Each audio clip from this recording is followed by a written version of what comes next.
¿Qué tal, amigas, amigos? Bienvenidos a su programa A Dos Voces. Los saludamos con mucho gusto. Ricardo Marcos, un servidor, y José María Álvarez, mi compañero y amigo con el que realizamos juntos este programa y esperamos que sea de su agrado. José María, bienvenido. Muchas gracias, Ricardo. Gracias, amigos. Espero que estén todos muy bien y que pues estén disfrutando del contenido que nosotros les ofrecemos a través de esta plataforma, tanto en YouTube para vernos y escucharnos y en Spotify para escucharnos. Recuerden, es importante, Ricardo, decirles a nuestras amigas y amigos que en el momento en que se estrena este episodio, como todos los demás, pues pueden verlo en el momento en que gusten, porque piensan que lo estrenamos, ya me lo perdí. No, ahí se queda en las plataformas, en YouTube, y después se estrena en Spotify. Ahí se queda toda la biblioteca de episodios y pueden ver a la hora que quieran, que tengan ocio, que tengan un momento libre, y pueden escucharlo también en Spotify. O sea, no se pierden la oportunidad así que, porque de repente he recibido mensajes de gente es que me lo perdí. No, se estrenó y ahí sigue y se puede ver en cualquier momento, y todos los episodios que llevamos hasta el día de hoy. Así que sí quería yo hacer esta aclaración, y que aunque, bueno, de alguna manera no haya una interacción directa en el momento del estreno del episodio, si lo están viendo digamos, en algún otro horario, dejen sus comentarios ahí en YouTube, en la caja de comentarios. Créanme que es bien importante contar con este tipo de cosas, porque si no, digamos que la mentalidad un poco robotizada de las redes sociales y de la red que es YouTube piensa que nadie lo está viendo. Entonces, si nosotros tenemos un like, si alguien le pica ahí, y si alguien lo comparte, por supuesto, y si alguien pone un comentario, entonces digamos que todos los motores de búsqueda van a decir, la gente lo está viendo, la gente está comentando, y entonces a todos los usuarios que busquen música clásica, compositores, todo lo que de alguna manera tratamos aquí, intérpretes, etcétera, historia de la música, va a salir en la búsqueda de esos usuarios que no estén suscritos. Por eso es que insistimos tanto en la interacción con ustedes. Si ponen en la caja de comentarios en YouTube, aunque lo hayan visto, aunque sea saludos, un abrazo, qué bonito programa, o cómo los odio, lo que ustedes gusten, para que de alguna manera se eche a andar el motor de búsqueda y aparezca a dos voces en los perfiles de gente que tienen este tipo de interés por la música y los intérpretes. De otra manera, es muy difícil que nosotros pues lleguemos a más personas, digamos, ajenas a los que ya están suscritos y a los que de repente nos encuentran. Pero va a ser más fácil si ustedes hacen nada más eso, no les quita mucho tiempo, en breves segundos dan un like y ponen un comentario. No tiene que ser tan laborioso, y perdón, Ricardo, me quise tomar este tiempo precisamente para hacer estas aclaraciones. Entonces, ojalá y nos puedan echar la mano con ello, y especialmente en YouTube, donde sí pueden comentar, pueden dar like. Ahí está la pestañita para que lo compartan en Facebook, en Twitter, en sus redes sociales, en donde gusten. Por favor, échenos la mano, y así van a ver que con el tiempo empezará a crecer nuestra comunidad. Así es, y qué bueno que lo estás comentando, José María, y es algo que vamos a estar reiterando pues en los siguientes programas. Les agradecemos mucho el dar el like. El like es como, bueno, es como dar un thumbs up, como se diría en Estados Unidos o en Inglaterra. Así Dedito que, arriba. dedito arriba, exactamente. O sea, no les cuesta nada si les gustó, y si no les gustó, pues pónganle el dedito abajo, pero pongan algo. Exacto. Por el otro lado, nos habíamos portado muy desconsiderados con el mundo barroco, José María. Estamos en el programa 19 y se nos había pasado de noche, y hoy vamos a afrontar esta desconsideración con un tema muy bonito. Además es una obra excepcional, y además nos va a traer a dos Jorges, uno que es un rey y el otro que es uno de los grandes compositores del barroco y por lo tanto de todos los tiempos, que es Georg Friedrich Händel, o si lo quieren decir a la inglesa, George Friedrich Händel, ¿no? Ahí tú también dirás cuál es la forma más correcta de decirlo, José María. Lo que sí, pues Händel, un compositor que nace en Alemania, en Halle, y luego pues llega a Inglaterra, y me parece que lo correcto es verlo, José María, no sé si ahí estés o no de acuerdo, ya lo dirás, es un compositor realmente inglés, o sea, o al menos más inglés, sin, vamos a decir, sin minimizar su formación alemana, pero además Händel fue un cosmopolita de su época, porque también se fue a Italia, o sea, era un hombre abierto a las corrientes musicales y dentro de las todavía limitantes de viajes y todo eso, pues fue un hombre bastante viajado en Europa. Entonces, eh, pues todo eso confluye en una obra magnífica y eso es indiscutible. El corpus de su obra fundamental ocurre en Inglaterra. Efectivamente, Ricardo, y pues aunque a muchos les duelan los juanetes con lo que vamos a decir, tú ya lo empezaste a comentar, Händel es más inglés que alemán, definitivamente. O sea, no podemos negar, tú lo has anotado, su formación, lo importante que fue toda su producción mientras él vivió en Alemania, en su país natal, pero él, la verdad, su máxima gloria fue haber vivido en Inglaterra una gran cantidad de años de su vida, los últimos, por cierto, pero eh, a él se le debe, digamos, el oratorio inglés junto a Henry Purcell. O sea, Purcell fue, digamos, que el iniciador de esta forma musical y que Händel llevó a niveles verdaderamente espectaculares, sobre todo, bueno, en el oratorio sagrado, en el oratorio profano, pero la estructura del oratorio inglés que mucho tiempo después dio como resultado obras, pues lo voy a tener que decir así, el germen de la novena sinfonía de Beethoven se encuentra en el oratorio inglés de Händel.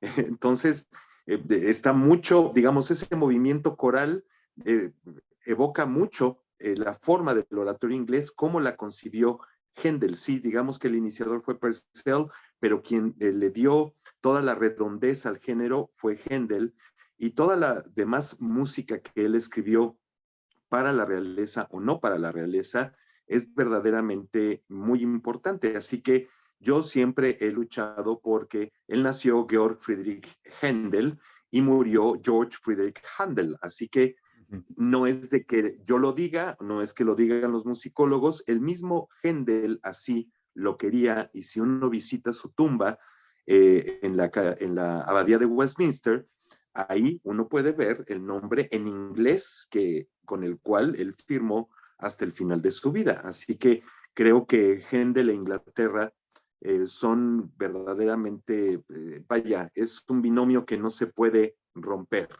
y que nosotros debemos de alguna manera de expresarlo hacia quien nos ve y nos escucha, porque de repente insistimos en que Händel era totalmente alemán. Si escuchamos la música de Händel, especialmente en sus años ingleses, que son bastantes, es música que define también el lenguaje barroco inglés, que solo existía gracias a Purcell y algún otro compositor, y que después se desarrolló en infinidad de otros autores. Vaya, en el siglo XX, los oratorios de Walton, de Elgar, todo se debe a Händel. Y nuevamente, esa forma del oratorio inglés, también en qué termina vía Beethoven en la octava sinfonía de Mahler.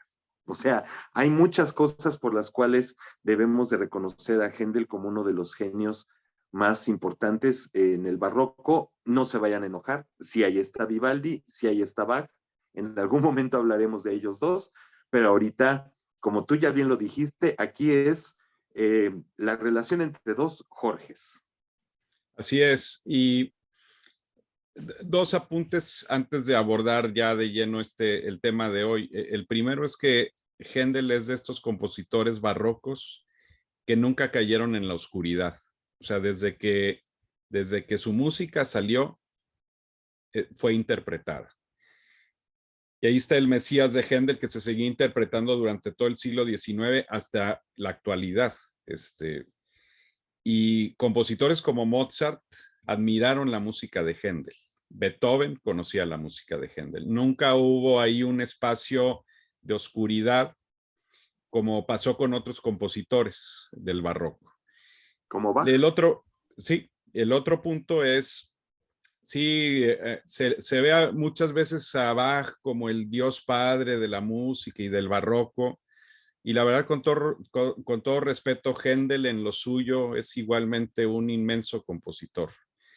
Bach no compuso óperas, no quiero sonar anti-Bach porque no lo soy, pero es la realidad. O sea, tampoco podemos pensar que la totalidad de la música está cimentada en Bach. Bach no fue un compositor de óperas, no fue un compositor dramático, no fue un compositor de oratorios en el sentido de oratorios al estilo de Händel, porque el oratorio en Navidad sabemos que más bien es un conjunto de cantatas que no estaba considerado para ser interpretado en una sola ocasión. En el caso de Händel, estos oratorios pues son obras dramáticas, a veces con temas sacros o profanos. Pero además, en donde sí podemos decir que confluyeron los dos compositores es en su música instrumental. Händel tiene conciertos para órgano, en donde, por cierto, a pesar de que Bach era un gran organista, al igual que Händel fue el primero que escribió grandes conciertos para órgano y orquesta, por poner un ejemplo. Ambos tienen música instrumental, suites. Bach fue más hacia el lado de conciertos, algo que Händel más bien lo consideraba de forma amplia con sus concerti grossi, o sea, conciertos que podríamos decir que son los antecedentes de la sinfonía de alguna manera. Entonces, cada uno exploró caminos y avenidas específicas, y si bien Bach podríamos pensar que es como la excelsitud de lo sacro, pues en Händel podríamos pensar que es la excelsitud de lo profano, o sea, de lo humano, si lo queremos ver así. O sea, me gusta de hecho más humano que profano. O sea, entonces ahí están dos líneas fundamentales, sin lugar a duda, para el mundo de la música. Y precisamente el día de hoy vamos a aterrizar en una obra magnífica que es The Water Music o la música acuática. Lo has dicho muy bien, Ricardo, y mira, qué apunte tan importante, sobre todo, bueno, viendo que Bach, así me lo decía de una forma muy cariñosa el maestro Luis Herrera de la Fuente, me dice, lo divino es Bach, así me decía él, y lo humano, lo terreno, es Händel, efectivamente. Entonces, ambas vertientes nos pueden hablar a nosotros como escuchas de una forma bien importante, pero esta música acuática, que es una de las piezas básicas en el repertorio instrumental de Händel, tiene como protagonistas sí, a los dos Jorges, a Jorge el rey, al Jorge I de Inglaterra y a Jorge Federico Händel o Händel, el compositor. Pero el otro protagonista importantísimo es un río y es, yo creo, uno de los grandes emblemas de esa nación, como ocurre con el río Sena, por ejemplo, en Francia, específicamente en París, el río Támesis en Londres, en Inglaterra, es uno de los grandes símbolos porque a lo largo de este río que prácticamente, Ricardo, amigos, cruza, que casi cruza toda la isla británica.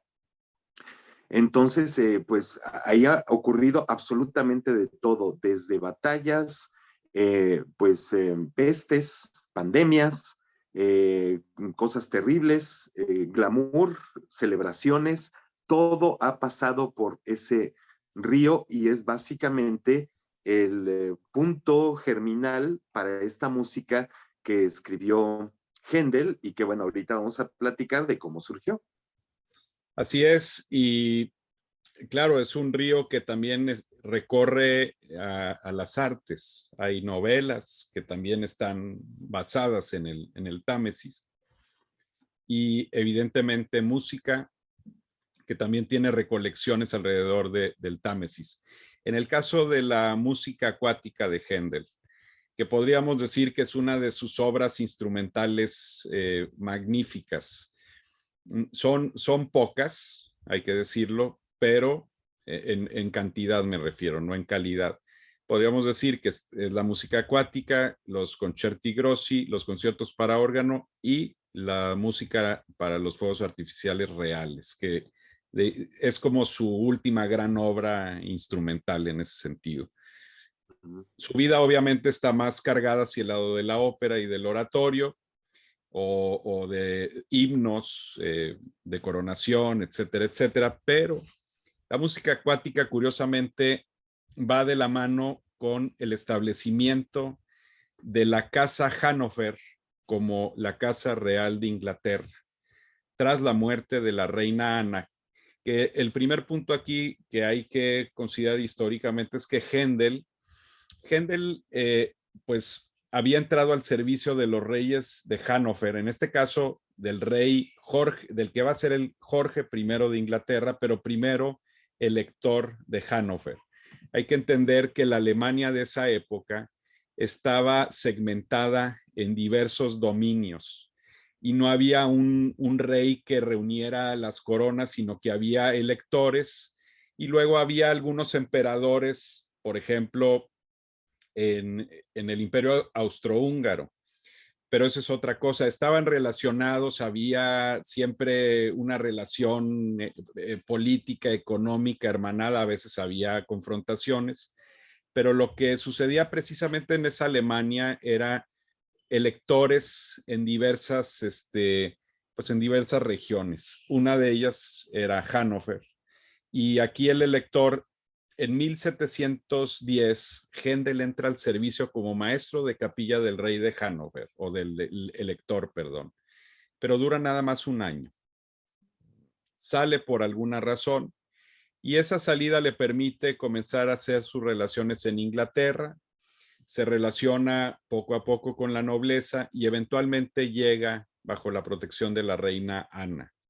La reina Ana le da a Händel un estipendio anual. Ya tan elevada era su reputación como compositor y las recomendaciones que había recibido para pues, que se fuera a esta ciudad, a Londres. Finalmente, en 1712, Händel dice, yo me quedo aquí. O sea, aquí hay una gran oportunidad, aquí es donde voy a hacer mi vida, están las condiciones. En 1714 muere la reina Ana y entonces entra la casa de Hannover a quedarse con el trono por cuestiones de sucesión, hay que decirlo, a pesar de que hay ciertas rebeliones porque hay quienes no quieren a los reyes de Hannover porque finalmente son alemanes, son como extranjeros, traen otras reglas de cortesía, otra educación, así se veía. Eventualmente va a ser aceptada ya esta casa, vamos a decir, por otros países que al principio están en pugna. Y finalmente se establece y el rey Jorge entra pues, al mando del gran imperio inglés. En 1714, Händel le escribe, de hecho, un Te Deum, que es una obra magnífica para pues, dar por inicio esa nueva dinastía. Lo interesante es que unos años después, en 1717, al rey Jorge I, que además era un patrono de las artes, José María, era un hombre interesante el rey Jorge, decide hacer un banquete fastuoso por el río Támesis. Y el resto de la historia nos va a contar un poco también José María. Claro que sí, Ricardo. Y mira, toda esta apreciación histórica es bien importante para quienes nos ven y nos escuchan, porque de repente como que hay algunas dudas y tú lo has dicho muy bien. Él era Georg Ludwig, el hijo de Ernesto Augusto de Brunswick, Lunenburgo. Y cuando muere su padre, entonces él se queda como príncipe elector en Hannover, como tú ya lo bien indicaste. Entonces, bueno, había mucho contacto con Händel, porque pues también lo dijiste, era un gran admirador y promotor de las ciencias y de las artes. Claro, luego ocurre este episodio, Händel se va a Inglaterra, pero lo que sí, el subtexto de todo esto es que al príncipe elector, pues no le parece que este señor se haya ido sin decir agua va, mientras sigue pagándole un sueldo en Alemania y está recibiendo otro sueldo en Inglaterra sin haber dado alguna notificación.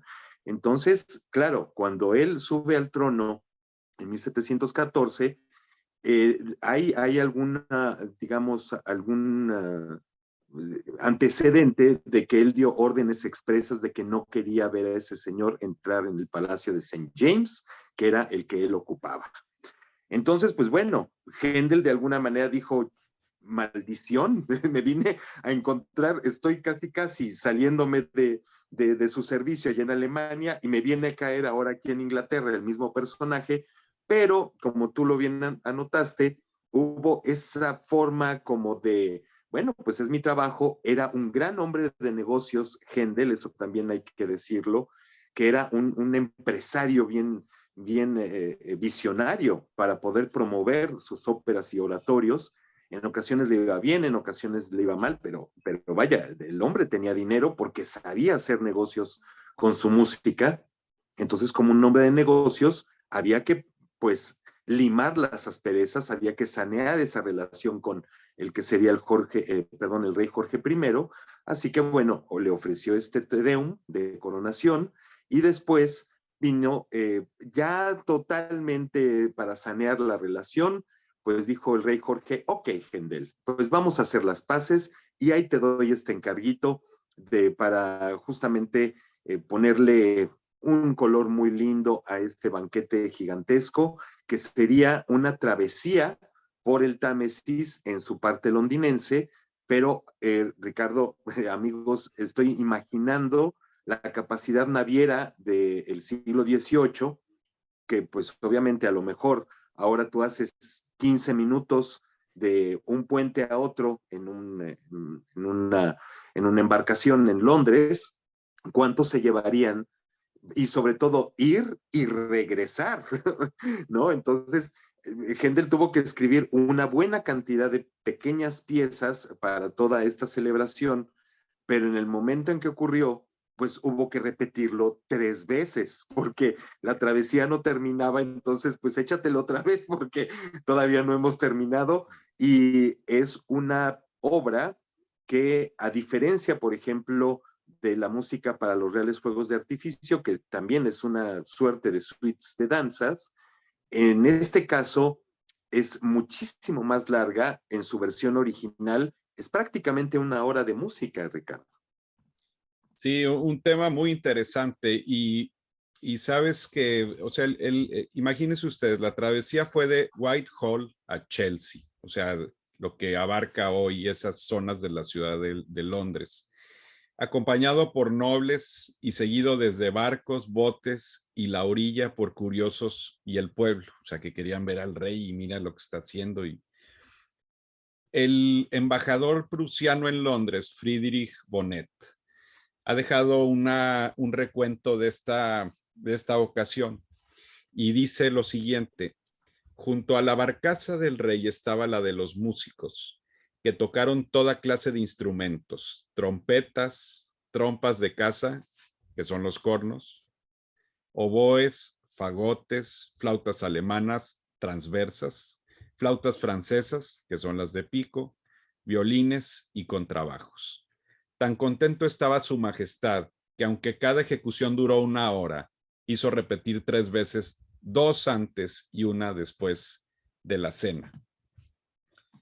Entonces, pues esto nos muestra, ¿verdad?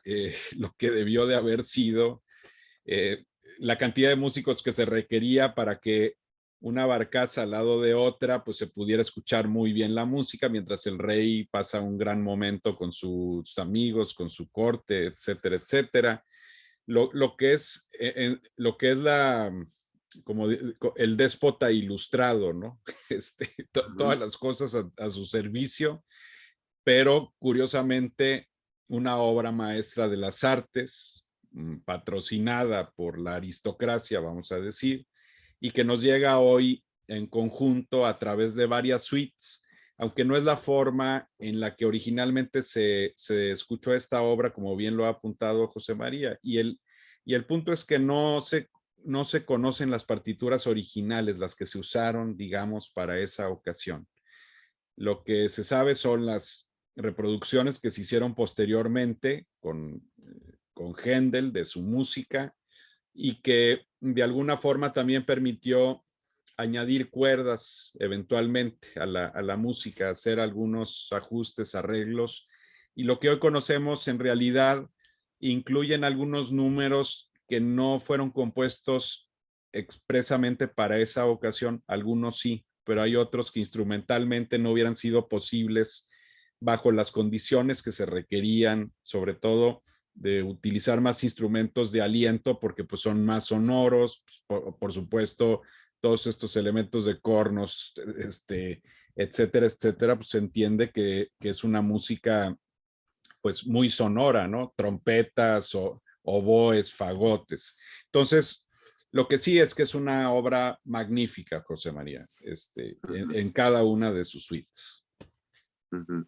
Sí, pues yo creo, Ricardo, que cuando platicamos de hacer este programa, tú y yo, que quisimos ofrecerle a quienes nos siguen, a quienes nos ven y escuchan, la posibilidad de revisarla, quizá como una obra sinfónica, porque tiene alcances verdaderamente sinfónicos, aunque sea en el barroco. Eh, yo creo que el gran valor de esta pieza, pues, tiene muchas aristas. En el barroco, muchos sabemos que existía la música, por ejemplo, para la hora de la comida, la música de mesa, ¿no? Que especialmente eh, eh, Telemann, Georg Philipp Telemann, fue el que hizo florecer este género, por así decirlo, que la música precisamente para acompañar la hora de la comida para algún notable o uno de esos eventos. Muchos otros compositores hicieron lo mismo en el barroco. En el clásico, bueno, pues ahí están los divertimenti que se utilizaban precisamente para las fiestas, para tocar en un jardín, para tocar en un salón en varias ocasiones, ya fuera cuerdas, fueran alientos o los dos, pero una obra para ser tocada en el agua, o sea, en una embarcación mientras se está surcando por las aguas, me parece que es algo absolutamente novedoso para esa época y para muchas. Entonces, sí, Händel tuvo que echar mano de algunas otras piezas instrumentales que no son el cuerpo de lo que hoy conocemos totalmente como música acuática, pero vaya, había que llenar el espacio, insisto, Händel era un genio, no solo musical, sino en la organización, la gestión, era un tipo empresarial y sabía cómo agradar a su patrón, que era a fin de cuentas el rey Jorge. Así que la ocasión de escuchar la música acuática siempre nos hará imaginar esa travesía fabulosa y sobre todo, bueno, pues en ocasiones se nos olvida que no había el ruido que existe hoy en el siglo XXI. No había el ruido de las calles, el ruido urbano que tenemos. Entonces, ¿cómo habrá sido, sobre todo, Ricardo, perdón que haga esta apreciación, pero yo cuando imagino esas épocas en Europa, en el barroco, en el siglo XVIII, lo primero que yo imagino, yo, son las condiciones higiénicas, las condiciones en las que vivía la gente que no son exactamente como vivimos ahora en el mundo moderno, donde hay agua potable abriendo una llave, donde tienes un lugar pues, para hacer tus necesidades en el baño. Antes era totalmente distinto. Entonces, tanto, me voy a ver muy mal, pero los olores también de la ciudad eran muy distintos a lo que es ahora, ¿no?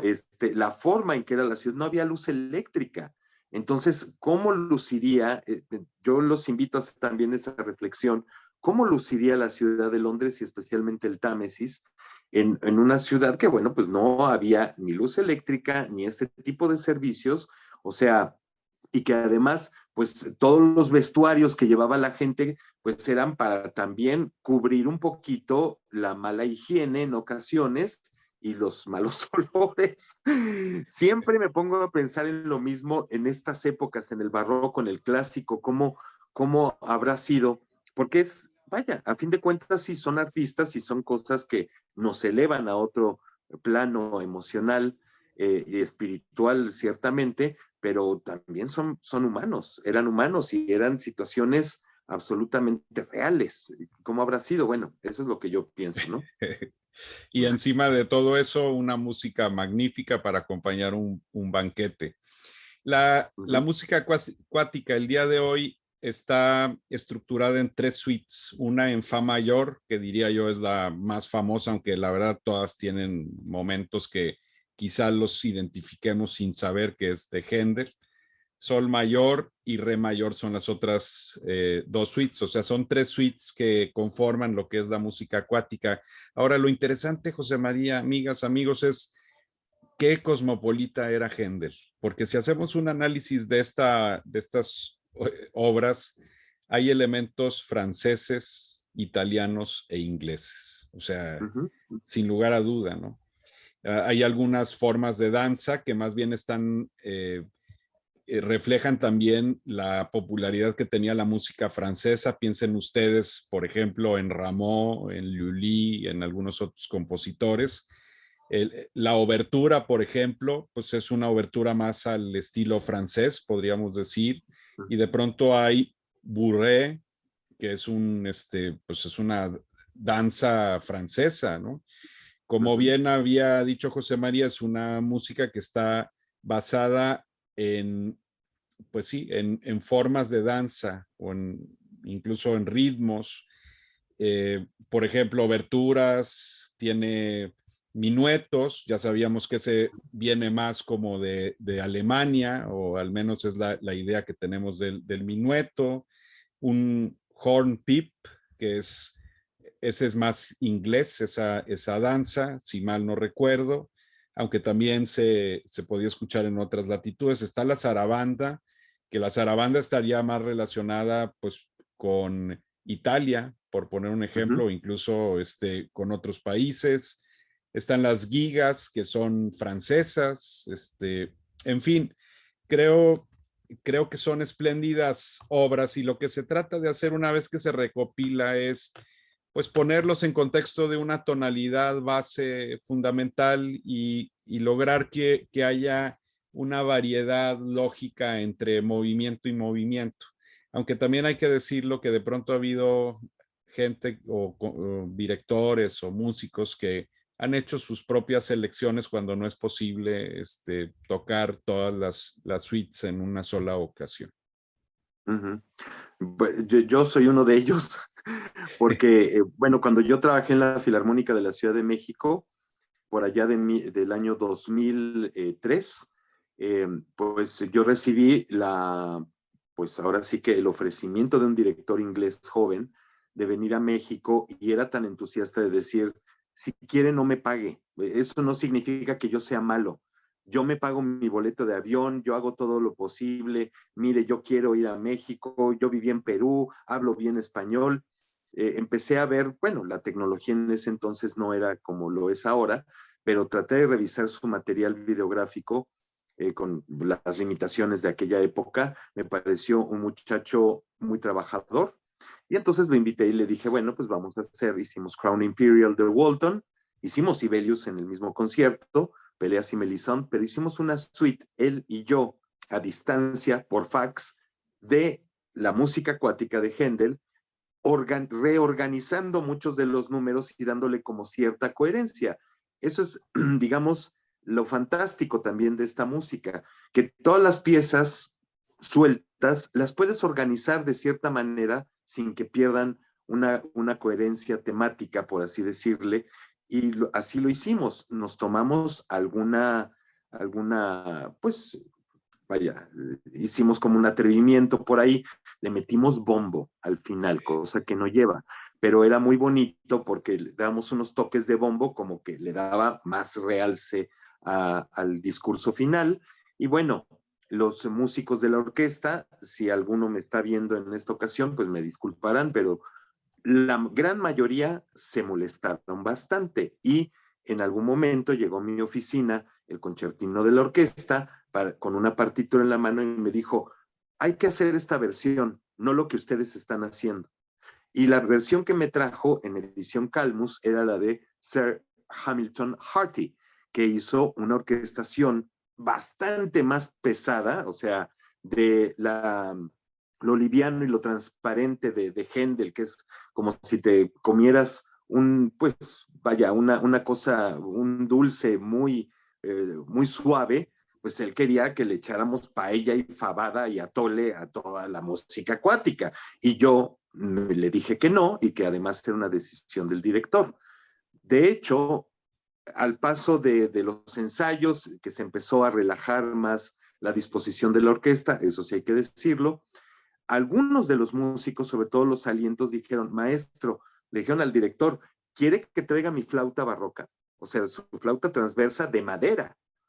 Entonces, alguno dijo, yo traigo mi corno natural. Entonces, estuvo bien bonito vaya, digamos, de todo lo que tuvimos que pasar para presentar esa música acuática, me parece que fue muy bueno, aceptación del músico, del público, y también, pues, Stokowski hizo también algún arreglo de algunas piezas.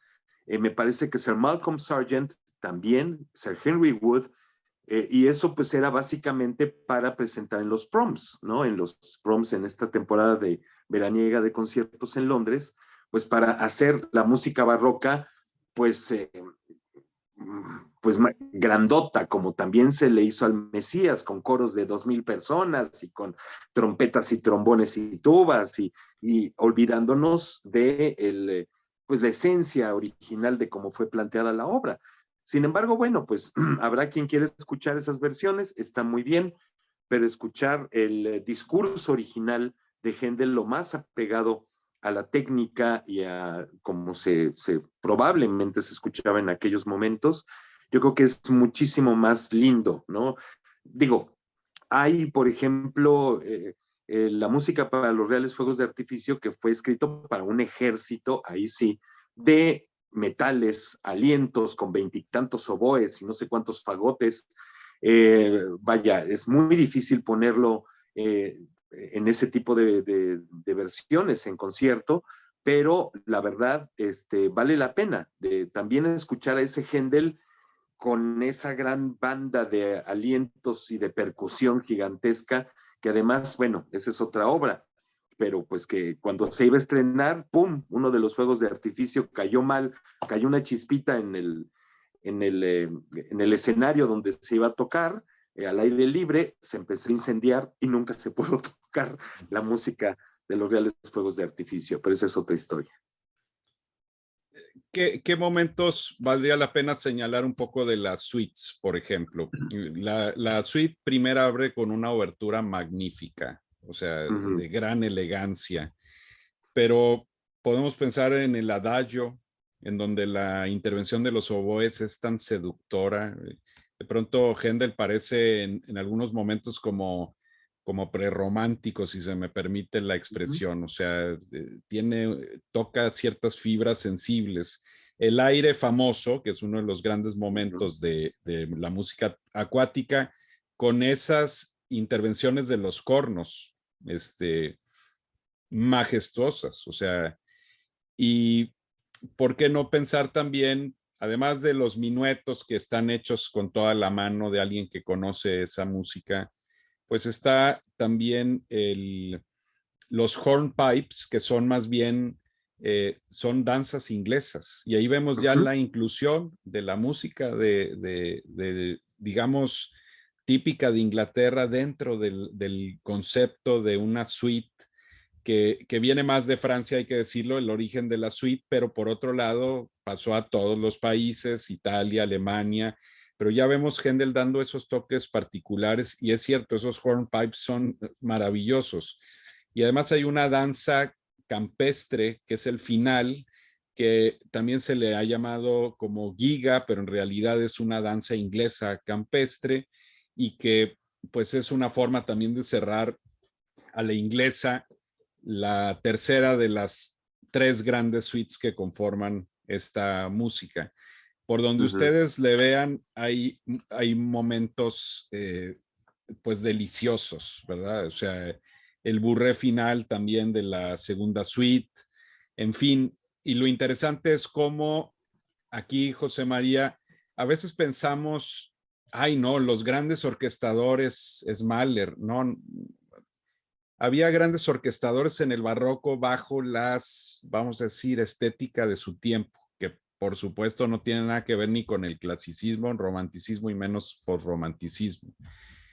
Händel utilizaba los instrumentos de una forma magistral y podrán ser, lo podríamos ver el día de hoy como algo camerístico y por lo tanto estos traslados a las orquestas sinfónicas, como bien platicaba José María su anécdota, pues a veces es difícil y hay que hacer arreglos y a veces le refuerzas con cuerdas y con cosas que no están. Sin embargo, qué delicioso es escuchar esta música como estaban consideradas. Y ahí es donde podemos irnos acercando a algunas grabaciones de registros de esta música, aunque debo de decir que inicialmente yo me encontré con la música acuática de Händel con un cassette de la Philips que era con el Royal Concertgebouw de Ámsterdam bajo la batuta de Edward van Bijn. Ujú. Totalmente estilo gran orquesta, pero magníficas interpretaciones. Entonces, Ujú. a veces esas aproximaciones iniciales efectivamente pueden ser desde una perspectiva no historicista, sin embargo, debo de reconocer que ya que comencemos a hablar enseguida de las versiones historicistas, hay unas delicias. Efectivamente, Ricardo, y pues bueno, como tú lo has dicho, es una delicia escucharlo lo más apegado al texto o bueno, a la intención original del compositor. Pues, vaya, si alguien quiere hacerlo con muchos timbales y con muchas trompetas, etcétera, pues está bien, aunque estamos faltando al texto. Nosotros tratamos de hacerlo con una orquesta más o menos reducida, pero ¿saben lo que yo bueno, lo que el director Stephen Ellery, que vino en esa ocasión, y gracias a ello hizo una buena relación con la Filarmónica de la ciudad y ha venido muchas veces después de esa ocasión. Lo que encontramos él y yo es que lo sano de que una orquesta sinfónica grande toque música barroca, aunque sea un ensamble reducido del original, de la orquesta original, es la capacidad de los músicos para escucharse entre ellos, cosa que de repente en una orquesta, en un ensamble muy grande no ocurre. Cuando se hace música barroca o música clásica con la orquesta reducida, los músicos pueden escuchar lo que cada uno está tocando. Se puede hacer más ensamble. En aquella ocasión el director de repente se bajaba del podio, se sentaba en la butaca de la sala y decía, toquen, escúchense. Eh, eh, disfrútense como ensamble. Por eso tuvo tanto éxito, yo creo, porque empezó a hacerse un ensamble bien bonito en donde cada quien estaba realmente sabiendo que tocaba el de junto y el de un poco más atrás, no como un golpe wagneriano o straussiano, maleriano de sonido. Hay esa opción y el público obviamente lo agradecemos. En cuanto a las grabaciones, Ricardo, me gustaría citar eh, mi favorita, Trevor Pinnock y el English Concert.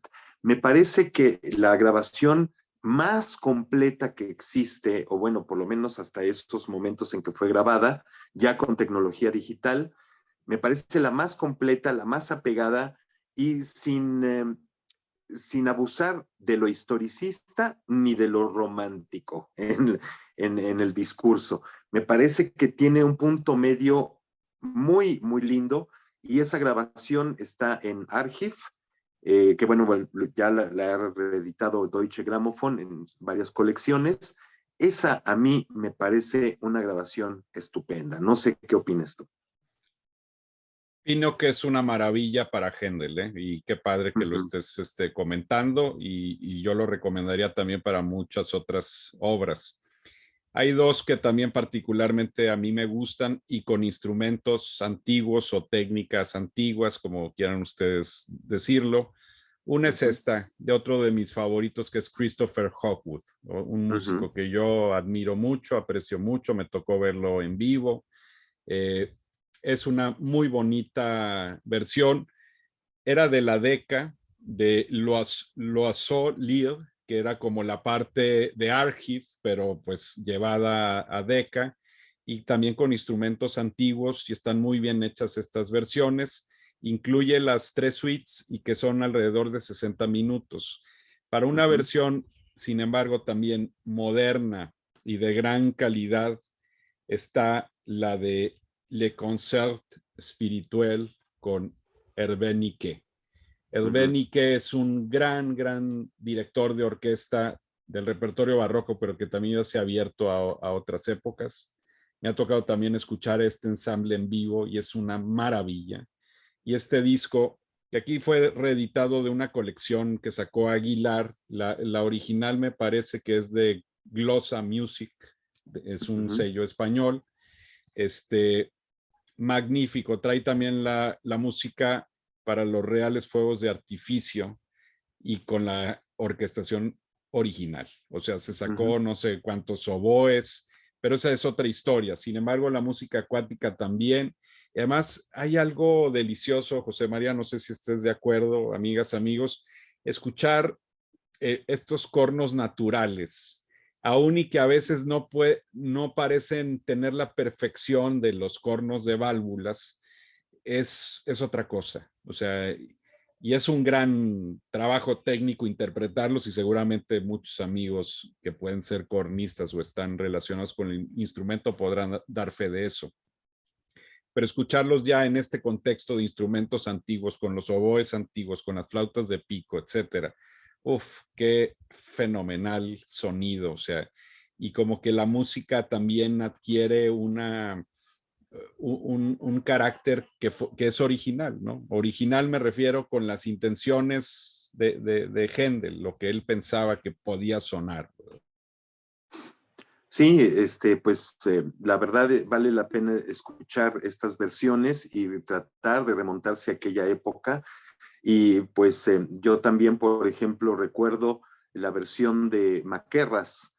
Maquerras, bueno, grabó varias veces tanto la música acuática como la de los reales fuegos de artificio. De hecho, uno de los primeros discos de Maquerras fue Los Fuegos Reales de Artificio.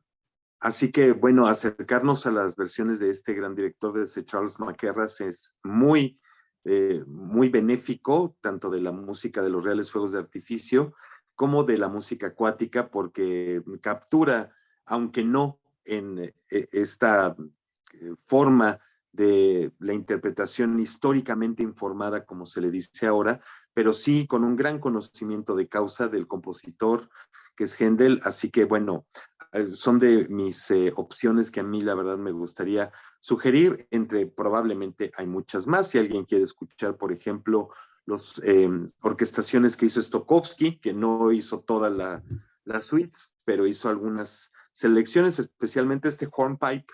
Me detengo ahí, Ricardo, porque uno de los hornpipes más famosos de esta música acuática, uno que va más o menos, digo, canto horrible, pero tan, tan, tan, tan, tan, tan, tin, tan, tan, tan, tan, tan, tararán, tan, tan, tin, tararín, tan. Ese fue rúbrica en los años 70 del Canal 13 de televisión. O sea, uno cuando veía el Canal 13 y aparecía el logotipo, que además decían desde a las faldas de la Jusco, no sé qué, se escuchaba este hornpipe de Händel. Cosa que ahora pues ya no ocurre, pero imagínense que ese canal cuando 1978, 79, que yo tenga ese recuerdo, durante mucho tiempo este hornpipe de Händel acompañó la rúbrica de Canal 13 en México. Entre otros que grabaron la water music o la música acuática está Herbert von Karajan.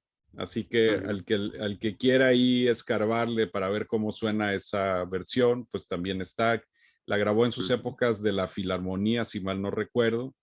Y pues bueno, esto nos muestra que esta música ha motivado a todos los grandes directores de orquesta a aproximarla de alguna forma. En mi opinión personal, ya con los conocimientos que tenemos más filiológicos, etcétera, me parece que lo mejor son las versiones con instrumentos antiguos o técnicas antiguas, como las que acabamos de decir, pero pues se vale también de pronto querer ver cómo suena un Händel a la grande o a la instrumentación moderna, pues ahí hay opciones que pueden buscar con todo gusto. No sé qué, ¿alguna idea final, José María, antes ya de cerrar nuestro programa?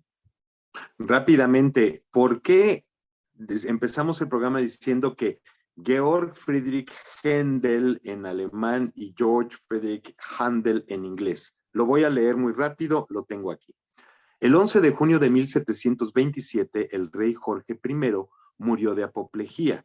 En su lecho de muerte tomó una pluma y estampó su firma en el acta de naturalización de su maestro de capilla, es decir, de Händel, convirtiéndose en súbdito de la corona británica. A partir de ese año, el compositor, nacido en Sajonia y conocido hasta entonces como Georg Friedrich Händel, cambió su firma por la de George Friedrich Handel. Con ese nombre, Handel vivió los poco más de 25 postreros años de su vida y es el que persiste grabado en su tumba alojada en la abadía de Westminster, en Londres. Para que tome nota que es válido Händel o Handel, debería de ser a lo mejor más Handel, pero bueno, Händel tampoco está incorrecto si nos ponemos muy estrictos. Y déjenme cerrar con algo dedicado al otro Jorge, que es el rey Jorge, George I, ¿no? O sea, el rey de Hannover. Dicen que hubo también un elemento político en la música acuática. No asistió el príncipe de Gales, ni nada menos ni nada más. Y quien va a ser posteriormente el rey Jorge II, con el que evidentemente Händel en su momento va a tener que, pues también que limar alguna que otra aspereza. Dice un súbdito de esa época que Jorge I era una extraordinaria persona. Únicamente odiaba a 3 personas, a su madre, a su esposa y a su hijo. Ahí está. Ahí está la parte anecdótica de la época. Y con esto cerramos esta historia sobre los dos Jorges, Georg Friedrich Händel, el gran compositor germano-inglés, y el otro, el rey Jorge I de Inglaterra. Pues muchas gracias, José María, amigos, amigas, amigos, por haber sintonizado este podcast de A Dos Voces.